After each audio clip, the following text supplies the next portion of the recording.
O cruzeiro começou a ser construído na década de 70 por Sebastião Lopes Rodrigues, mais conhecido como Baixinho.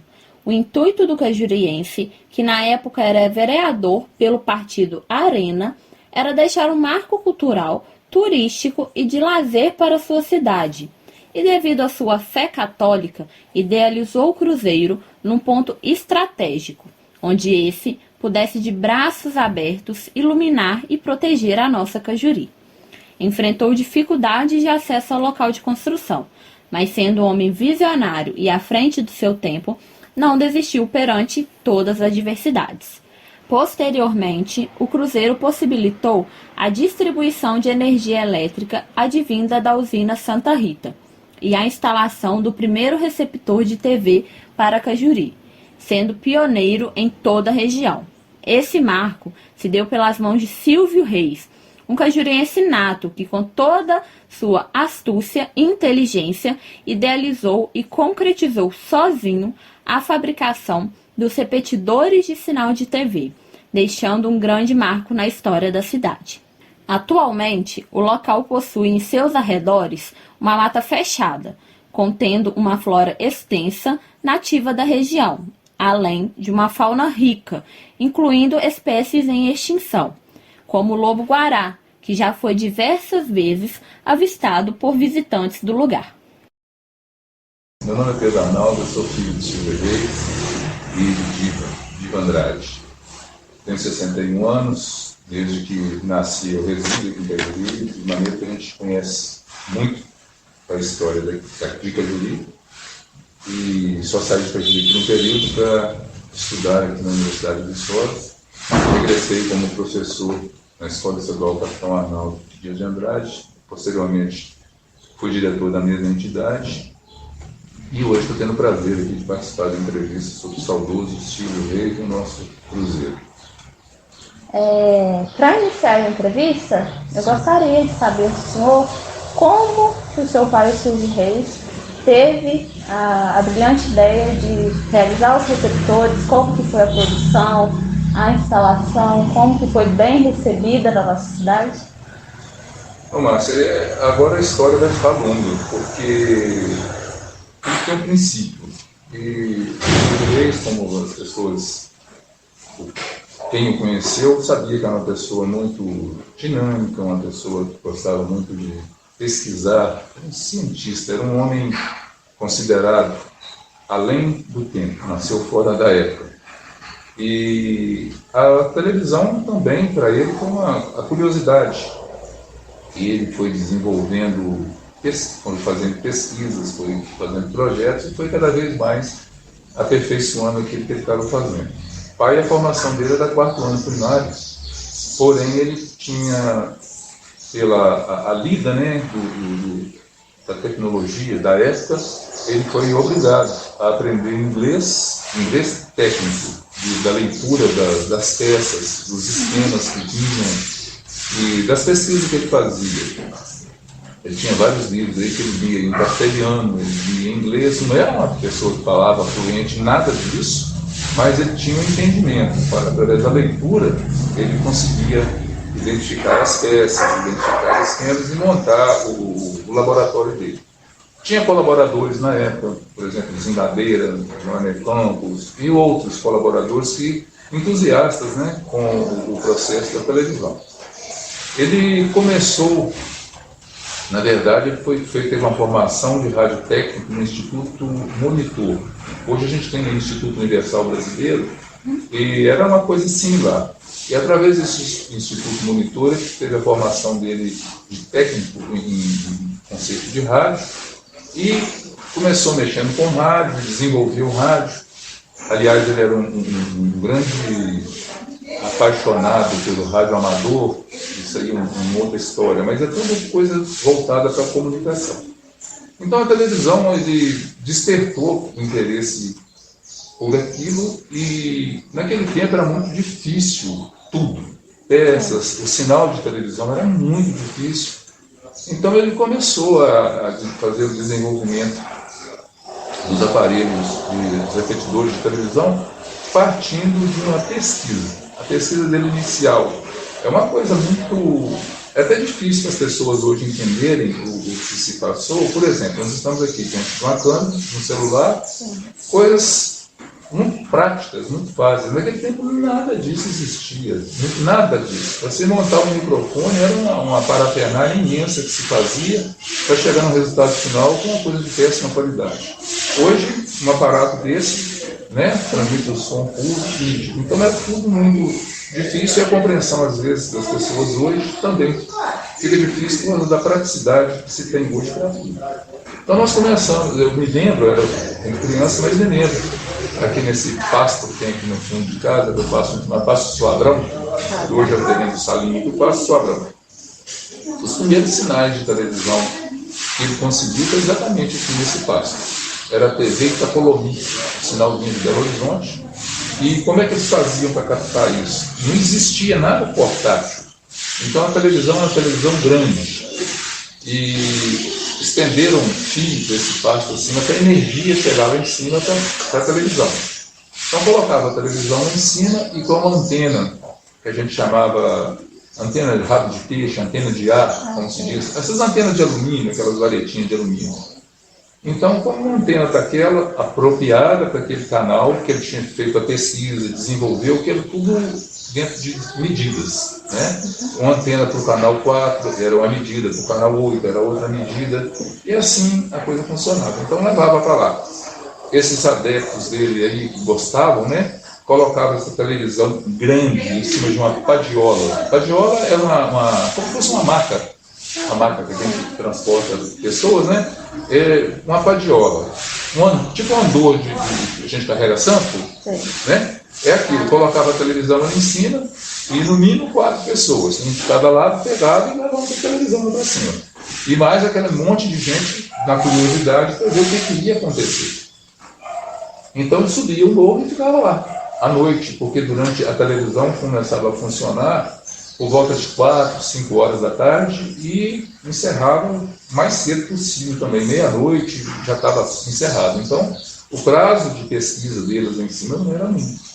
Então, subia aquela comitiva, né, passo acima, carregando, e aquela, era uma festa, né? Todo mundo lá para cima, e vira a antena para lá, e procura sinal daqui, e anda mais para lá, e anda mais para cá, até que um dia, nessa pesquisa, apareceu uma imagem. E foi uma festa. Foi uma coisa assim, muito importante, realmente foi um marco. A primeira imagem de televisão aqui em Cajuí foi no alto do morro aqui, e passava na época uma novela, acho que era O Direito de Nascer, não sei, uma novela que passava, e foi essa imagem, a primeira imagem que teve. E daí para frente ele prosseguiu nas pesquisas dele com a televisão. Posteriormente, ele fez já que teve o sinal, né, a imagem chegou ali, ele agora precisava de uma forma de fazer a imagem chegar na cidade. Então, conduziu a luz da forma que eu falei, foi emendando fio, botando poste e tal, ele fez, colocou lá em cima. Aí ele começou a desenvolver um aparelho. Toda vez que queria ver televisão, punha na padiola e levava lá para cima. Aí ele começou a desenvolver um processo de montagem de um repetidor para transmitir para a cidade, no caso a TV Itapolomi, que foi um dos primeiros sinais que teve. Ele conseguiu desenvolver, né? E aí aqui em casa, na casa da minha mãe do lado aqui, foi a primeira imagem que teve, a primeira televisão que teve em Cajuí, que a gente conseguiu assistir dentro de casa uma imagem. E aí o processo era assim. O sinal chegava lá no alto do morro, né? Entrava pela antena, passava pelo repetidor e o repetidor jogava para baixo sem fio. Não tinha mais o fio do morro abaixo, não. Já transmitia direto, igual a gente recebe hoje. Transmitia direto naquela antena, uma outra antena que já estava em cima da casa, né?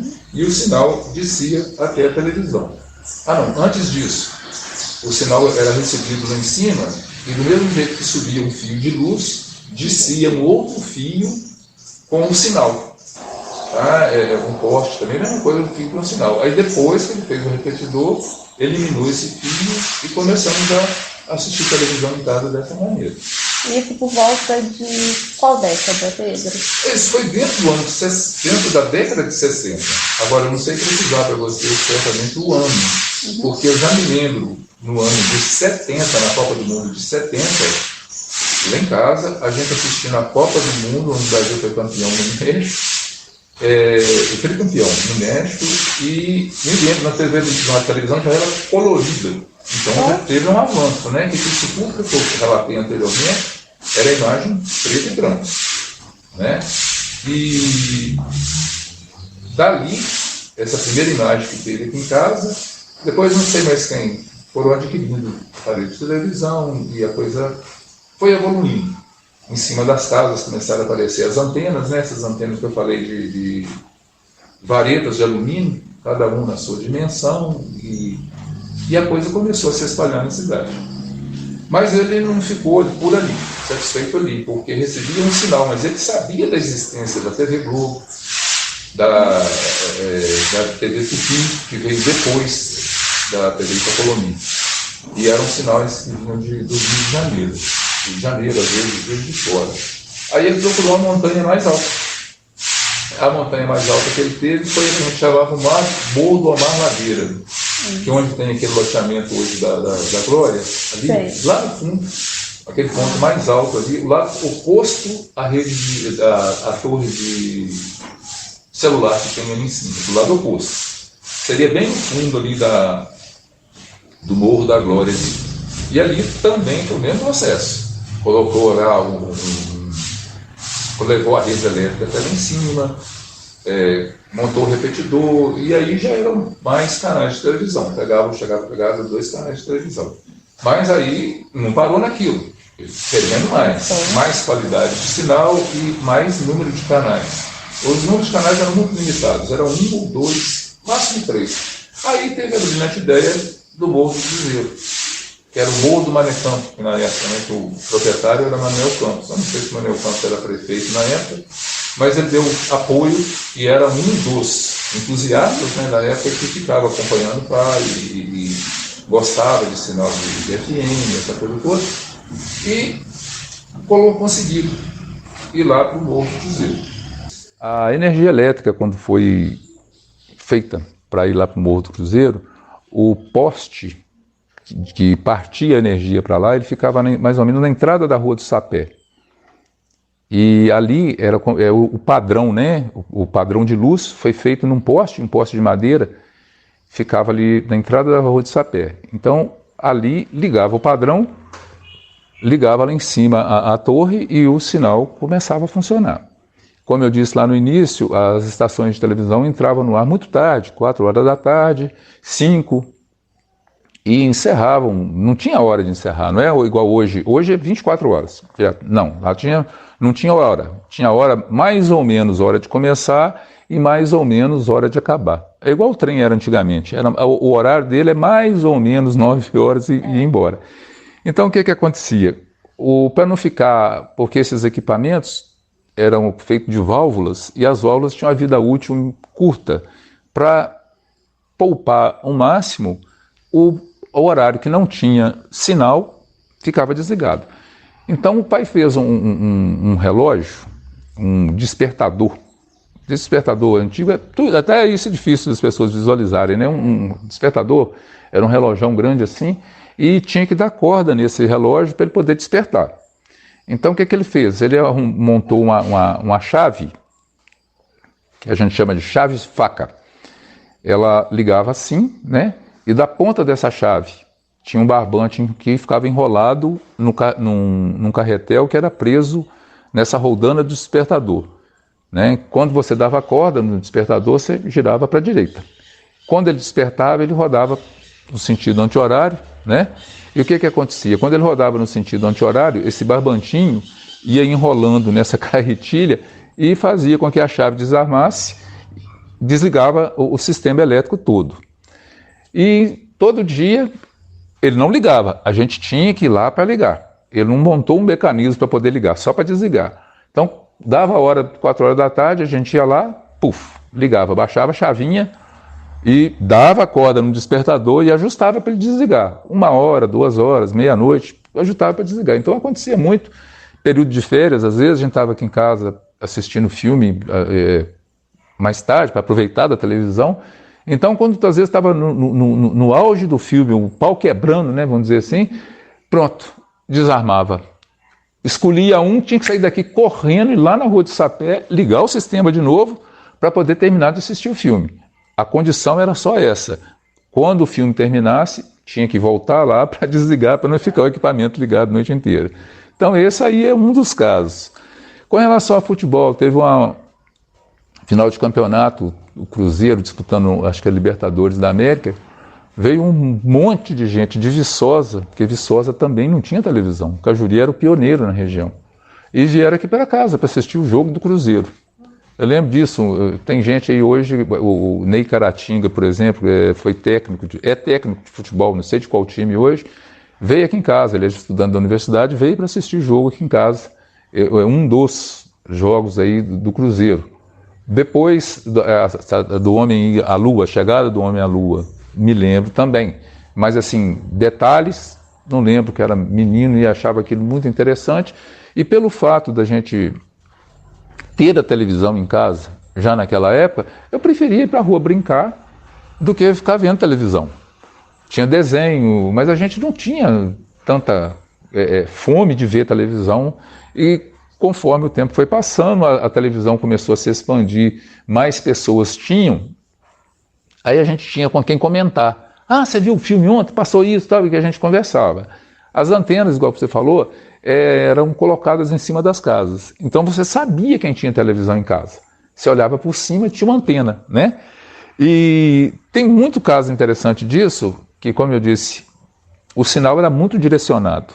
Então, se as antenas não tivessem posicionadas, todas viradas direitinho para o lado do Cruzeiro, não pegava direito a imagem não ficava boa, chuvisco. Hoje, até isso é difícil para vocês entenderem, chuvisco. Chuvisco é quando a imagem fica cheia de bolinhas na tela, a imagem não fica nítida, que hoje é digital, né? Fica tudo limpo. Então, ou funciona ou não funciona. Naquela época, não. Ficava aquela coisa chuviscada, o sinal saía, aquela coisa. Aí a gente começava a ver televisão, e a antena saiu. Aí sempre tinha um, né? Oh, vai lá virar antena. Nossa, isso era uma novela. Aí colocava lá, a pessoa ia lá fora e virava.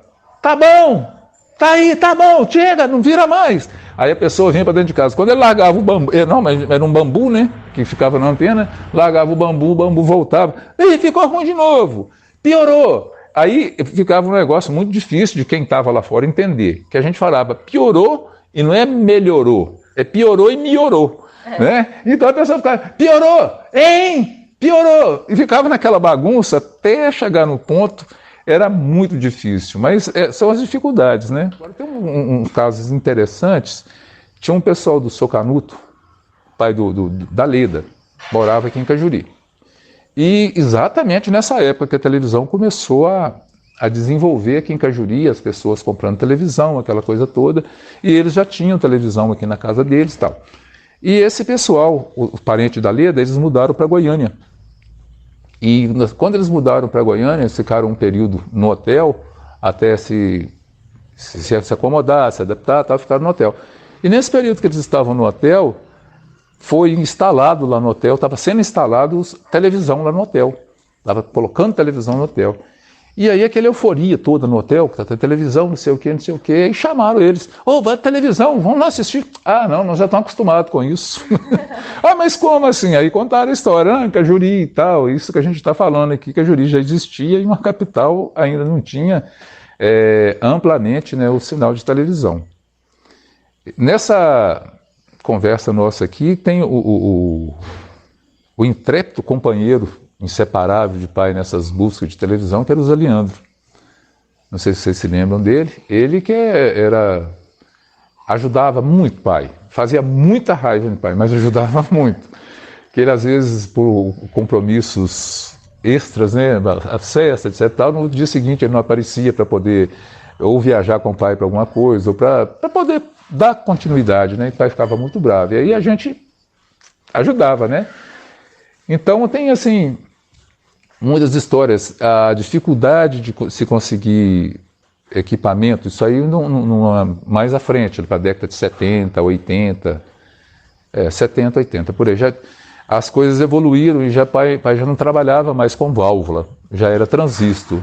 E quem conseguia comprar isso para ele em São Paulo era o Budim. Budim, o irmão do baiano.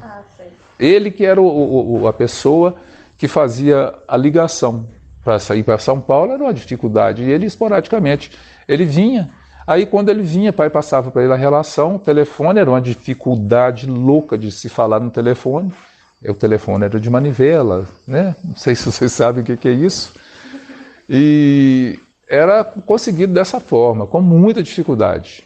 Tinha pessoas que traziam para ele peças de Belo Horizonte, e, às vezes, no caso, o Budim trazia para ele de São Paulo, o Zé Férez, que era filho de Soférez, às vezes descobria no Rio de Janeiro alguma loja que vendia, também trazia, lógico, ele pagava aquilo tudo, né? Mas era muito difícil a aquisição dessas. Mas quando o cruzeiro foi feito, eu não me recordo bem dos trâmites, como é que foi, mas foi o Baixinho, como é que Sebastião Lopes Rodrigues, isso. Ele que teve a iniciativa de fazer o cruzeiro, ele que idealizou, e assim como o pai teve adeptos para a televisão, ele teve adeptos, pessoas voluntárias que ajudaram na construção do cruzeiro, que foi uma coisa, na época, muito importante, a gente considerava muito importante, muito interessante. As pessoas da cidade começaram a fazer penitência, pagar promessa. Qual que era a promessa, por exemplo? Promessa para meu filho passar no vestibular. É que ele, depois que ele foi aprovado, subia ali no Morro do Cruzeiro, subia pela frente aqui, não subia por lá, não. A gente chegava lá em cima, como se diz, com o coração na goela, o coração na boca, e bum, bum.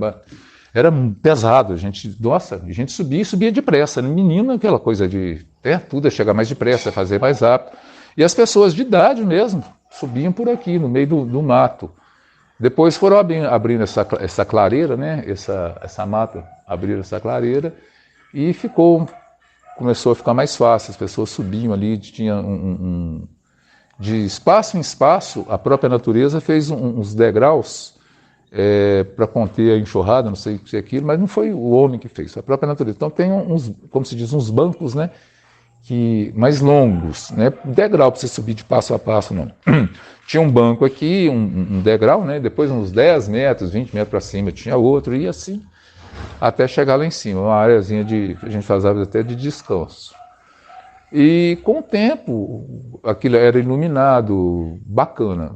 Por um período, não vou precisar para ser o período que foi, aquilo caiu no esquecimento. O cruzeiro ficou no esquecimento, ficou apagado por um longo período. E às vezes um outro prefeito entrava, ou alguém resolvia, ia lá, iluminava o cruzeiro.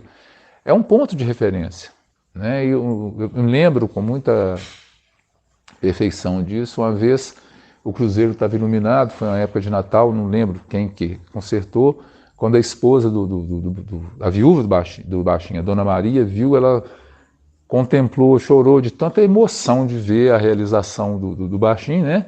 Funcionando, aquela coisa bonita.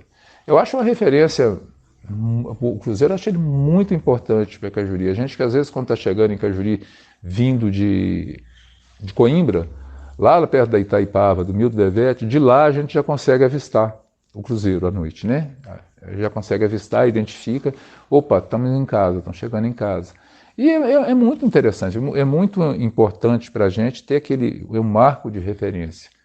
E assim, quem já teve a oportunidade de ir lá, hoje eu não sei como é que está a estrada para ir lá, tal, mas era transitável, dava tranquilamente para ir de carro lá em cima. Até de bicicleta, as pessoas, eu vi alguém indo de bicicleta lá, às vezes tem gente hoje até se aventurando a descer por ali de bicicleta, motoqueiro subiu o morro, fazendo trilha, aquele negócio todo, e a vista lá de cima, a visão lá de cima do cruzeiro, ela é muito bonita.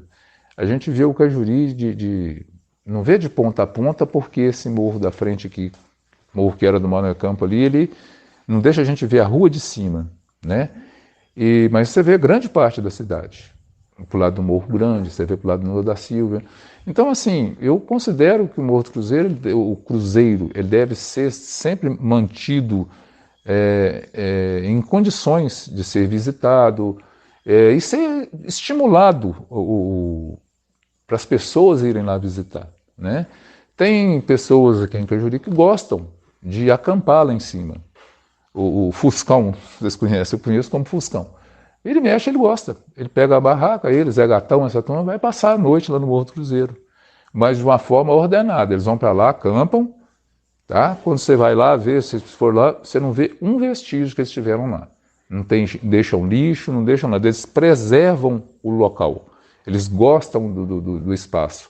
Quer dizer, é um exemplo de educação que deveria ser seguido por todas as pessoas que às vezes vão lá para visitar. Não lá, mas como a usina também, né? Vai lá visitar e não deixa vestígio, não deixa o lixo lá na natureza. A natureza não merece isso. E lá em cima tem, assim, a gente acredita que tem muitas espécies lá, porque daqui a gente ouve grito de macaco, de sauá, né? A gente vê que tem vida lá em cima. Então seria muito interessante se as autoridades, né, resolvessem investir mais ali, fizesse dali realmente um ponto turístico, até colocasse, quem sabe lá, um comércio lá em cima, a partir do momento que aquilo tivesse realmente ativo, né?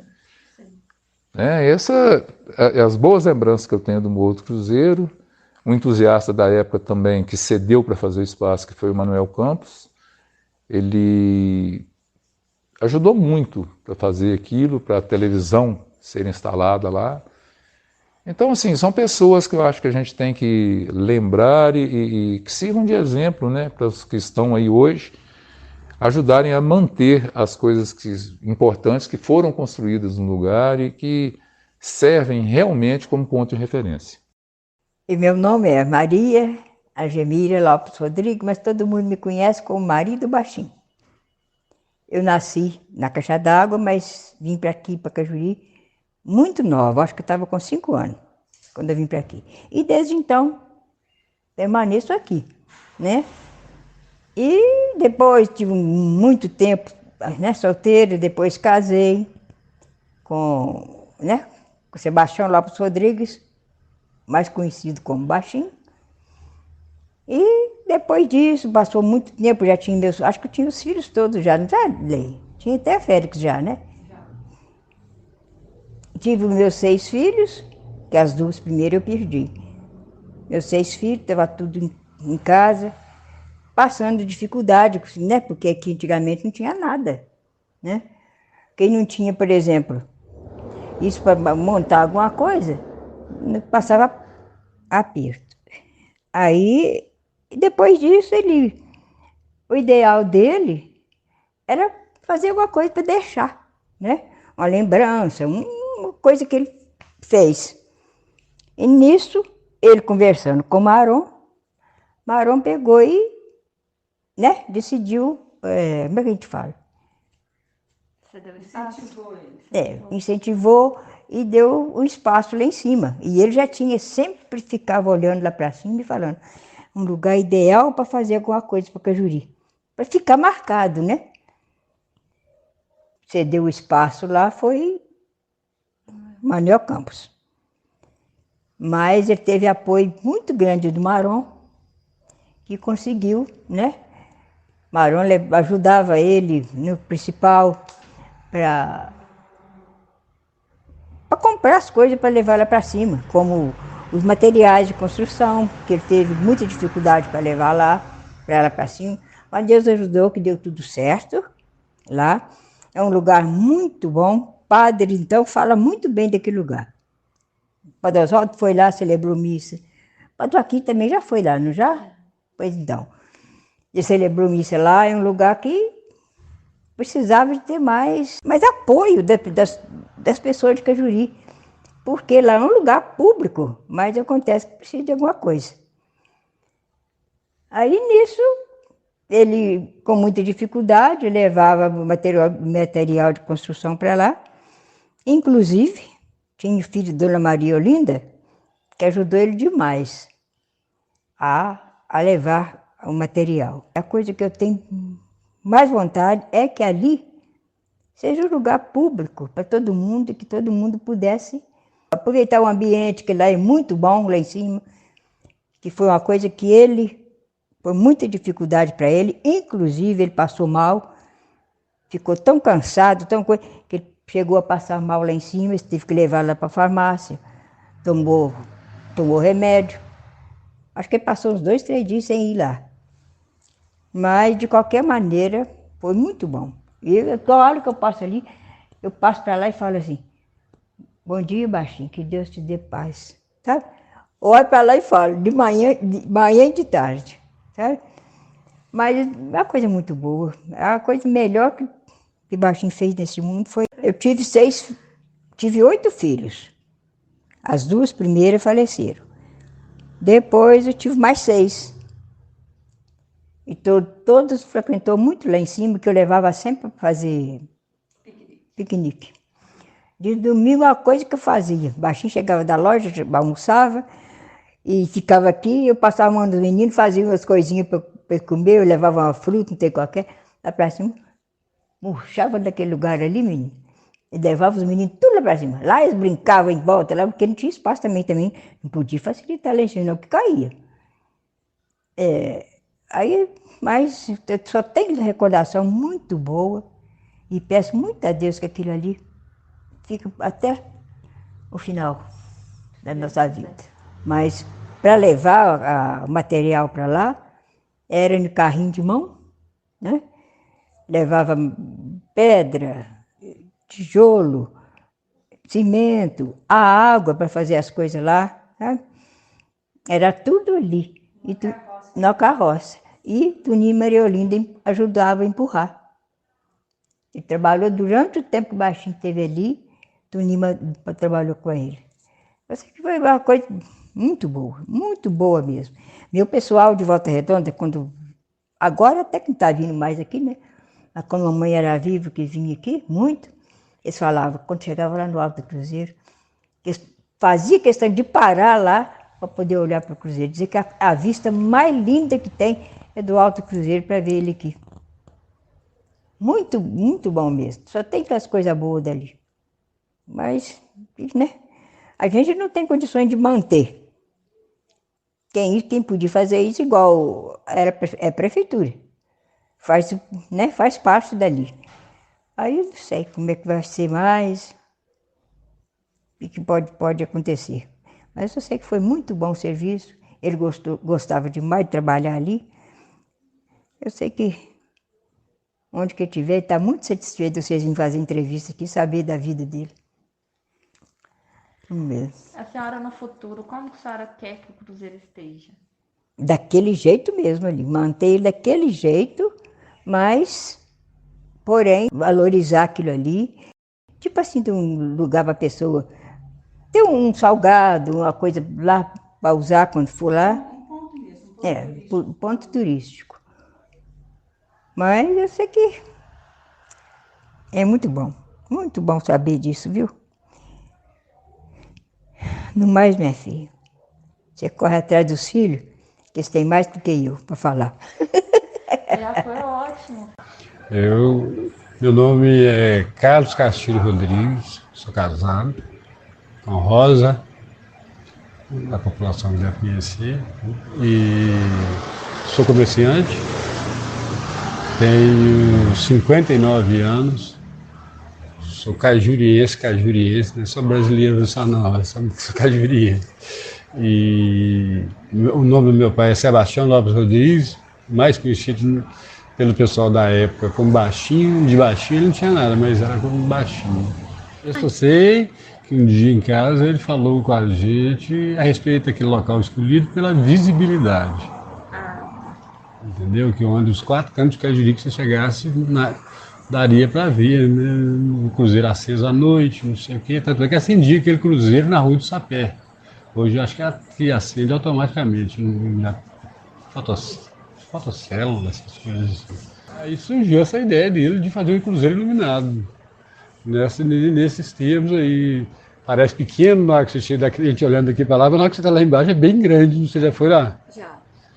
E aí é bem grande o cruzeiro.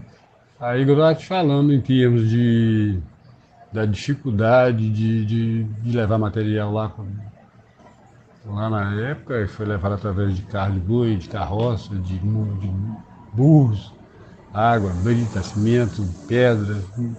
Né? Que em Cajuri naquela época podia contar no dia, porque a gente tinha carro aqui, ainda mais caminhão. Acho que caminhão naquela época a gente era o padre aí e sim. E não tinha como caminhão ir lá.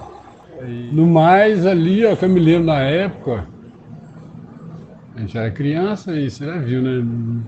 Na minha época nós fomos criados mais ou menos assim, ó, mãe e pai mandavam fazer, se não fizesse, estava no couro mesmo, né? Aí papai começou a construir lá. Eu lembro que trabalhava lá meu pai, Luciano Rocha, Zé Antônio Firmino, Zé Barros. Com certeza não sabiam que é, mas algumas pessoas não saberão. E eu levava, meu pai tinha que almoçar, né, aquele negócio tudo. Aí tinha dia que eu ia 2 vezes por dia lá para levar. Lá para as 9h30 eu saía com o almoço. E naquela época não tinha nem marmita. Aí a pessoa botava um prato assim, a mamãe botava um prato, e botava comida ali, botava outro prato por cima, e amarrava com pano e botava numa sacola de... Nem sei, acho que a sacola naquela época devia ser feita com saco de açúcar, alguma coisa assim, e não podia entornar. Você imaginou que responsabilidade de chegar daqui, subiu, né? Naquela época eu tinha 8 anos. 8 anos, né? Não tinha 9 anos, não. 1971. Né? Aí eu levava lá em cima, lá, e tinha dia que levava para meu pai, tinha dia que levava para meu pai e o Zé Antônio do Firmino, que era vizinho lá da gente lá embaixo. E foi daquilo ali, no decorrer de, com certeza, mais de anos, né? Aquilo ali. E de vez em quando eles me davam uma folguinha e alguma outra pessoa levava, meu avô levava, Taviano. E foi aquela luta ali até aquilo ficar pronto. Aí naquela época, eu me lembro ainda que na inauguração teve uma missa lá, né? Tipo o Descobrimento do Brasil, a primeira missa, não sei o que é estranho assim. Aí na hora da celebração, logo depois do tempo da celebração, aí meu pai foi soltar foguete, aí que ainda uma bomba daquela caiu no meio do mato e começou a queimar o mato lá em volta aqui, deu um problemão danado para apagar aqui, mas conseguimos acabar resolvendo o problema. O mato acabou não queimando todo, mas queimou a parte na época. E lá do lado, lá depois foi feito uma torre de televisão, de repetidora da TV, acho que Itacolomi, na época, acho que não tinha, a Globo estava iniciando naquela época, por aqui, e era a Globo e Itacolomi que pegava por aqui. E Silvio Reis que era responsável por isso. Eu lembro da entrevista do menino Matheus, aí ele me pediu para me falar uma frase a respeito do meu pai. Aí eu peguei e falei com ele assim, meu pai nasceu em Ervalha, mas meu pai era apaixonado com Cajuri, né? Então eu defini para ele na época como um sonhador e apaixonado por Cajuri, a frase. Acho que foi isso mesmo que eu disse para ele na época, na entrevista dele. E meu pai toda a vida adorou Cajuri, né? Nós tivemos todas as oportunidades do mundo de ir embora daqui e não fomos de jeito nenhum. Né? E continuo. Tiveram que sair alguns irmãos devido a falta de emprego, a falta de oportunidade que o município não oferece até hoje. Mas o resto, eu gosto muito de Cajuri. Eu também sou apaixonado em Cajuri, acho que herdei isso dele e acabei ficando por aqui. Eu acho, por exemplo, o Cruzeiro, na época, ele era todo iluminado, uma coisa destacava, você chegava lá onde que eu pôs Colibri naquela época, a estrada antiga de Cajuri, disse ele exatamente onde é o Pereira ali, né? Ali, dali você já avistava o Cruzeiro em Cajuri naquela época, aceso e parecia até uma imagem era uma cruz no universo aí, né? Era muito bonito na época. Aí depois, no passar dos anos, alguns prefeitos que vieram abandonaram o cruzeiro. Aí, passados muitos anos, aquele cruzeiro apagado, abandonado, sem estrada, sem nada, não tinha nada, não tinha nem acesso como ir lá, que o mato tomou conta da estrada que fizeram depois, e pela frente o mato também tomou conta.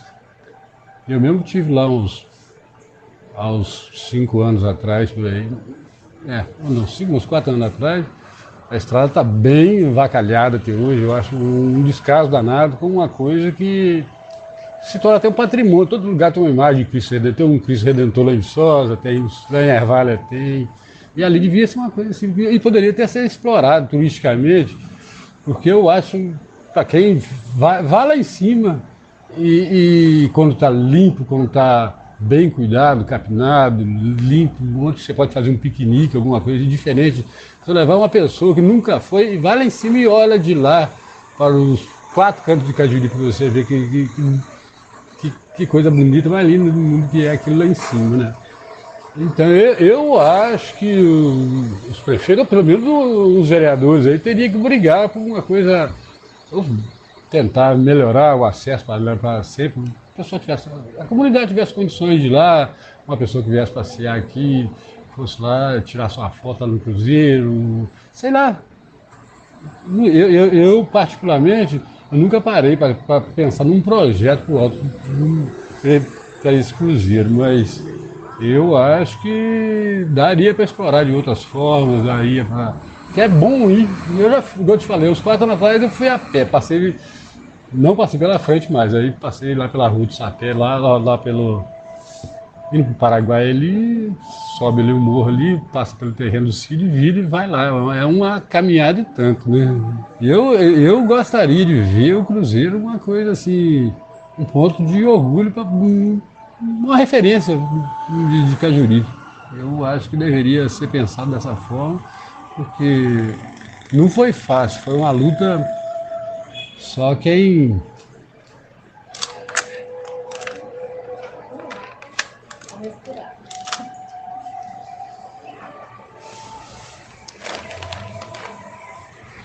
viveu e conviveu com aquelas pessoas, eu não sei, cargas d'água que levaram, que eu me lembro, 4 cidadãos a lutar tanto pelo um cruzeiro em Cajuri. E eu não sei.